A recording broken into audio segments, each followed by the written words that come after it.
Քննչական կոմիտեն շուրջ 5 ամիս ապօրինի կալանքի տակ գտնվող ազգային բարերար, գործարար Սամվել Կարապետյանի կալանքը ևս 2 ամսով երկարաձգելու միջնորդություն է ներկայացրել։ Քննչական կոմիտեի համապատասխան քննիչների խումբը բաղկացած է 53 քննիչներից։ Այդ խումբը փաստացի գործում է 2025 թվականի հուլիս ամսից և 53 քննիչներից բաղկացած քննչական խումբը դեռևս դատարանից խնդրում է, որ կարողանան կատարել նախաքննություն, իսկ այդ ընթացքում Սամվել Կարապետյանը լինի կալանավորված։ Սա ինքնին այս նախադասությունը, այս երևույթը աբսուրդ է։ Ինքնին, միայն սա արդեն բավարար է արձանագրելու համար, որ մենք իրավաբանությունից դուրս են գործում։ Բայց առաջնային շեշտադրումը այս պահին ցանկանում ենք կատարել այն իրադարձությունների վրա, որը վերաբերում է Հայաստանի Հանրապետության Վճռաբեկ դատարանի հակակոռուպցիոն պալատին։ Տեսեք ինչ տեղի ունեցավ։ 2025 թվականի նոյեմբերի 13-ին վերաքննիչ հակակոռուպցիոն դատարանը մերժում է դատախազության կողմից ներկայացված բողոքը։ Այդ բողոքի մերժումը իրենից ենթադրում է մի իրավիճակ, որ փաստացի պահպանվում է միայն աբսուրդային կոչի դրվագը, այսինքն մեր ձևով կմասնակցենք Մայր աթոռի պաշտպանությունը, նախադասությունը որպես կոչ որակելու իրավիճակ։ Իսկ տնտեսական բնույթի աբսուրդային մեղադրանքները հիմնավոր կասկած այդպես էլ չէին հաղթահարվել։ Սա ինչ է նշանակում, որ Սամվել Կարապետյանը այլևս պետք է լիներ ազատության մեջ, երբ նոյեմբերի 18-ին կալանքի ժամկետը լրանում է։ Գիտեք ինչի համար, քանի որ կոչի դրվագով ինքնին նախաքննության ժամկետը 5 ամիս է։ 5 ամիս։ Այն կարող է երկարաձգվել 1 ամսով, բացառիկ դեպքերում փորձաքննության նպատակով։ Իսկ 53 քննիչներից բաղկացած քննչական խումբը քանիցս արձանագրել է, որ նման անհրաժեշտություն չունի։ Ֆիքսեցինք նոյեմբերի 13 վերաքննիչ հակակոռուպցիոն դատարանի որոշում։ Ինչ է տեղի ունենում նույն օրը։ Քննիչի կողմից դեռ միջնորդություն չի ներկայացվել։ Երկարաձգման նման միջնորդություն մուտք չէր արվել։ Իդեպ զանգվածային լրատվության միջոցների մեր որոշ գործընկերներ 2025 թվականի նոյեմբերի 12-ին հրապարակել էին տվյալ, որ իբրև քննիչի կողմից նման միջնորդություն ներկայացվել է։ Պաշտոնապես հայտնում են, որ չէր ներկայացվել։ Այստեղ ամենակարևոր հանգամանքը որն է, քննիչը ինչի չէր ներկայացնում, քանի որ քննիչը չգիտեր ինչ միջնորդություն ներկայացնի։ Սա կարծում եմ, թե իմ համոզմունքն է, թե գործընկերներիս համոզմունքն է, թե ցանկացած ողջամիտ իրավաբանի։ Եթե ունես մի հատ կոչի դրվագ, որը ինքնին աբսուրդ է, ամեն գնով ստացել ես 5 ամիս կալանք, տնտեսական բնույթի մեղադրանքներ ունես, որոնք հիմնավոր կասկածի շեմ չեն հաղթահարել, հիմա ինչ պետք է անես։ Եվ ինչ է տեղի ունենում։ Նոյեմբերի 13-ին Վճռաբեկ դատարանը հրապարակում է որոշում։ Հրապարակում է որոշում ստվերային արդարադատության պայմաններում, որտեղ այդ որոշման հրապարակման մասին չենք իմացել մենք, չեք իմացել դուք, չեք իմացել, այսինքն որևէ ձև եք չունեիք իմանալու, նույն ձև ոնց մենք, բայց դրա մասին գիտեր քննիչը, որտեղից գիտեր,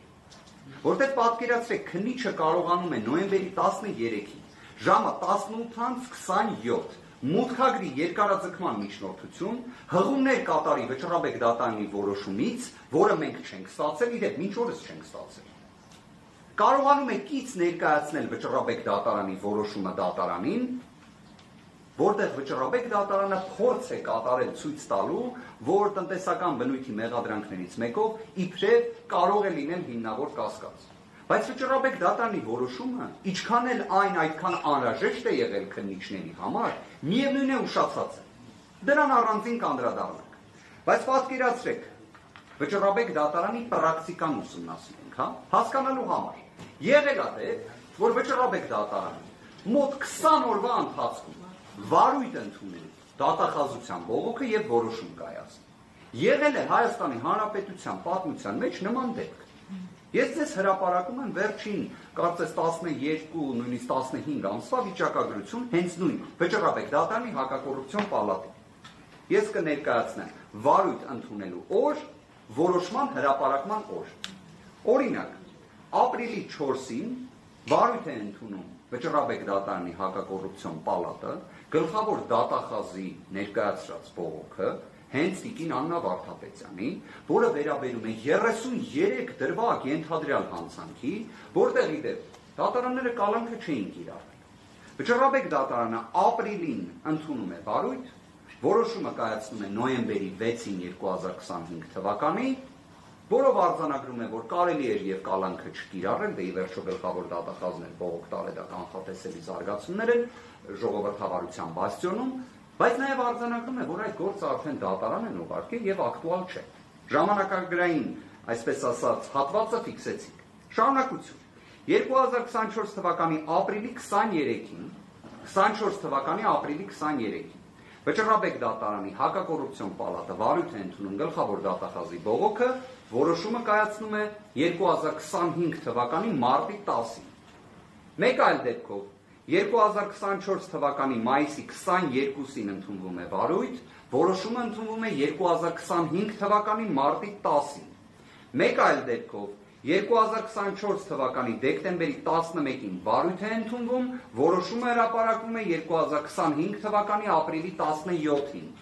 Մեկ այլ դեպքով վարույթ է ընդունվում 2024 թվականի հոկտեմբերի 30-ին, որոշումը կայացվում է 2025 թվականի նոյեմբերի 13-ին։ Մեկ այլ դեպքով վարույթ է ընդունվում 2024 թվականի հոկտեմբերի 21-ին, իսկ որոշումը հրապարակվում է 2025 թվականի հոկտեմբերի 23-ին։ Ես ունեմ առաջարկ,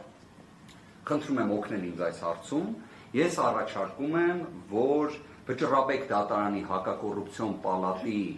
դատավորների գործողությունների վերաբերյալ Սամվել Կարապետյանի դեպքով, որտեղ մենք արձանագրեցինք, չէ՞, ստացվում է միջինացված, ողջամիտ իրականության մեջ հնարավոր չէր պատկերացնել այսքան արագ որոշման կայացում, պետք է դիմենք Գինեսի ռեկորդների գրքին, այսինքն համապատասխան հանձնաժողովին, եւ կարծում եմ դա կլինի արդար։ Ի վերջո ինչի՞ չպետք է գնահատել նման վարքագիծը։ Սա իսկապես Գինեսի ռեկորդների գրքում գրվելու տվյալ է։ Իդեպ ինձ թվում է, եթե չեմ սխալվում, Գինեսի ռեկորդների գրքում կա հատուկ առանձին մի բաժին տիեզերքի վերաբերյալ։ Օրինակ, հենց սա կարող է գրվել այդտեղ, որտեղ սա տիեզերական արագություն է։ Իսկապես սա նույնիսկ լույսի ձայնի արագությունը գերազանցող վարքագիծ է Վճռաբեկ դատարանի կողմից։ Իդեպ կարծում եմ Վճռաբեկ դատարանի հակակոռուպցիոն պալատի այս գործողությունները Գինեսի ռեկորդի ես պարզապես մինչ ասուլիսը փորձում էի ուսումնասիրել, օրինակ կա մի անձ, կարծես ԱՄՆ քաղաքացի, Ֆարմենը, որը փորի վրա ձմերուկ է կարում կտրել եւ դա կարողացել է անել կայծակնային արագությամբ, իր հետ կարող է մրցել նաեւ այս որոշումը։ Բայց հիմա, եթե ավելի փորձում ենք բովանդակային նայել, ինչի համար այս ամենը տեղի ունեցավ։ Զուտ նրա համար, որ քննիչը միջնորդություն ներկայացնի։ Հասկանում եք, Վճռաբեկ դատարանի հակակոռուպցիոն պալատ, սահմանադրական մարմին, արդարադատության տեսանկյունից բարձրագույն ատյան, որին կարողանում են փաստացի օգտագործել միջնորդություն ներկայացնելու նպատակով։ Այսինքն նայեք, կարող էր, չէ՞, Վճռաբեկ դատարանը այս որոշումը էլի կայծակնային արագությամբ, էլի մեկ ամսից շուտ, հա, օրինակ, ընդունել նոյեմբերի 22-ին, կարար դա լիներ, կարար, չէ։ Հիմա ես ուզում եմ դիմել մեր իրավաբան, փաստաբան գործընկերներին։ Դուք տեսել եք դեպք, որ օրինակ Վճռաբեկ դատարանը որոշման հրապարակման օր նշի, իսկ մենք ստացել ենք նման նամակ, որը նաև հրապարակել է երեկ, որ օրինակ նշվում է, որ դատական ակտի հրապարակման օրը նոյեմբերի 13-ն է, եւ հենց այդ օրը ձեզ տրամադրվի Վճռաբեկ դատարանի որոշումը։ Իդեպ Վճռաբեկ դատարանի որոշումների արձեռն տրամադրման կառուցակարգ չկա։ Մեզ դրա համար Վճռաբեկ դատարանի համապատասխան դատավորի օգնականը տեղեկացնում է, որ որոշումը, որ ընդունվի, մեզ կուղարկվի ողջամիտ ժամկետում, կուղարկվի, ոչ թե եկեք ստացեք, եւ սահմանված կարգով կհրապարակվի դատական իշխանության կայքեջում։ Այս ոնց է ստացվում, որ մեզ չեն ուղարկում, որտեղ մեզ երեք ուղարկել են այս որոշումը, այսինքն որոշում են չէ, գրություն նրա մասին, որ հարգելի պաշտպաններ, իմացեք, նոյեմբերի 13-ին որոշում է հրապարակվել։ Սա մեզ ուղարկել է նոյեմբերի 13-ին, թվագրված նոյեմբերի 12, ստացել ենք նոյեմբերի 14-ին,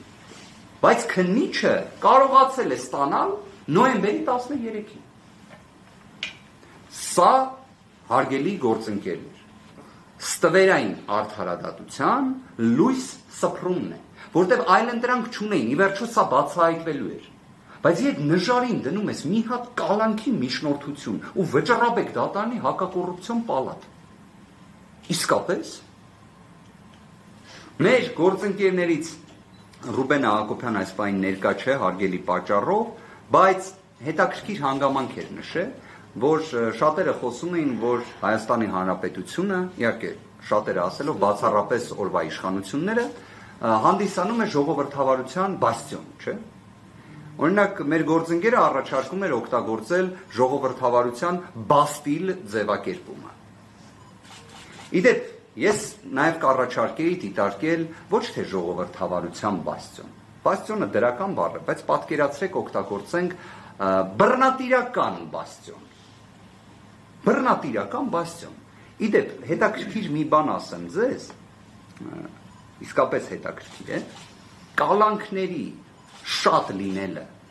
բռնատիրական երկրի հետ համեմատել, այսինքն որ ինքնին երևույթ, որ եթե կալանքները շատ են, դա բռնատիրական երկրի, իդեպ ոչ թե ավտորիտար, այլ հենց բռնատիրական երկիր ձևակերպումն եմ օգտագործում, կարող եք համացանցում հնարավորության դեպքում նայել, օգտագործվել է Հայաստանի Հանրապետության բարձրաստիճան պաշտոնյաներից մեկի կողմից 2024 թվականի հոկտեմբերի 23-ին։ Այս բանը չեմ ասի ում կողմից, բայց կխնդրեմ, որ դուք նայեք։ Նշված պաշտոնատար անձը հրապարակավ ասում է,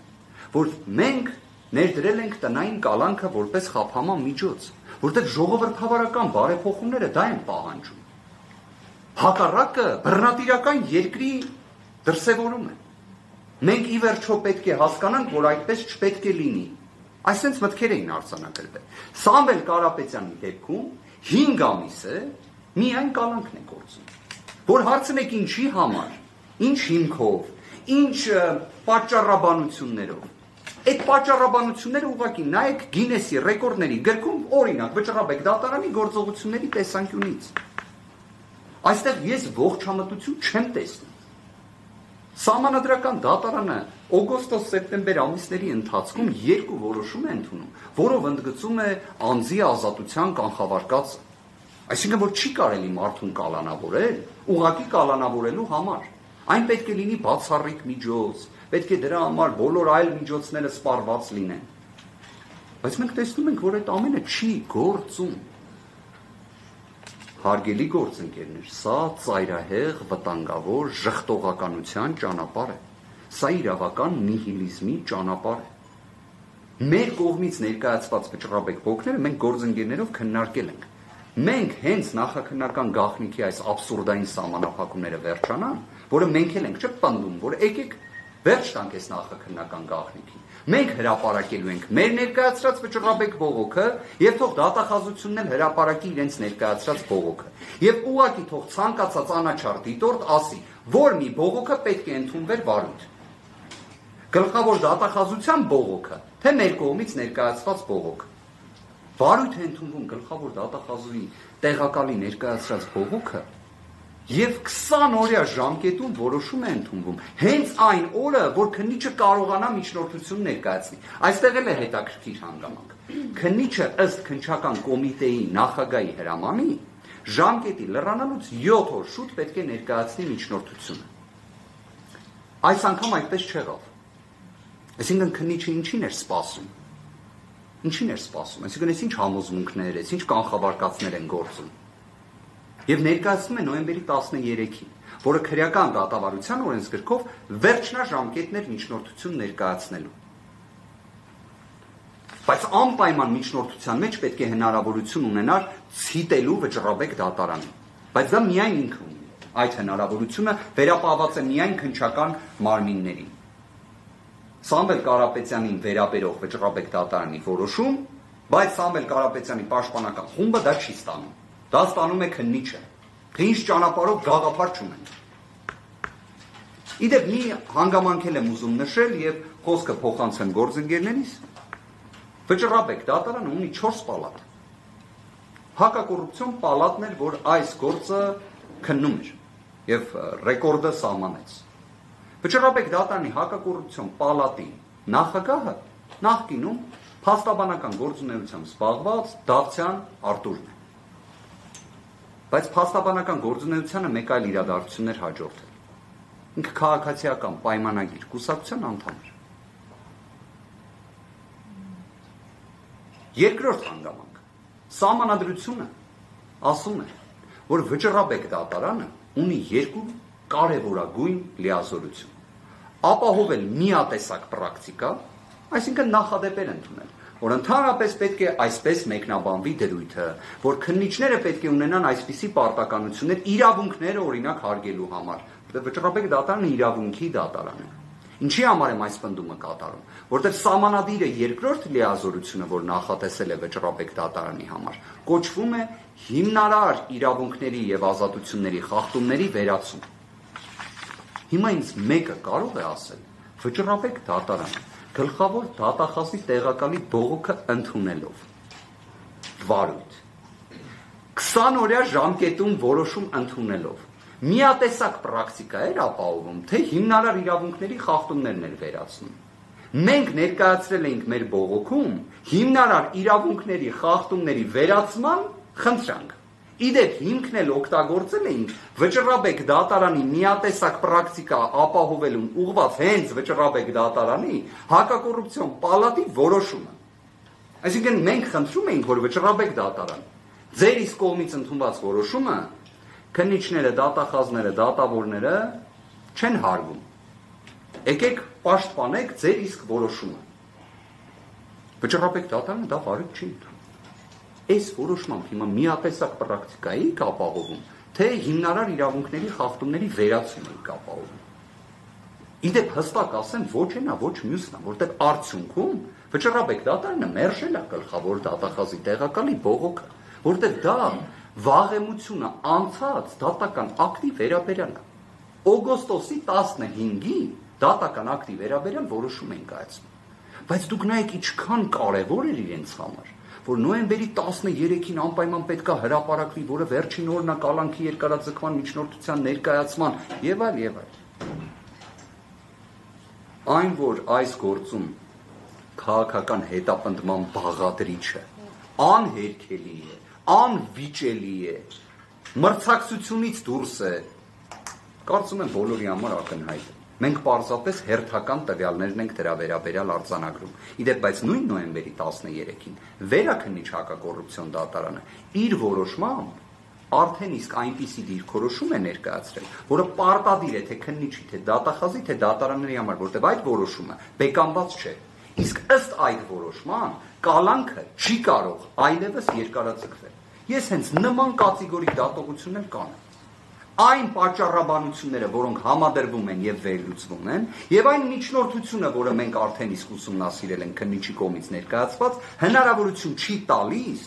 նվազագույն իրավական պետության պայմաններում կալանքի երկարաձգման։ Սա է իրավիճակը։ Գործընկերներս շատ լավ։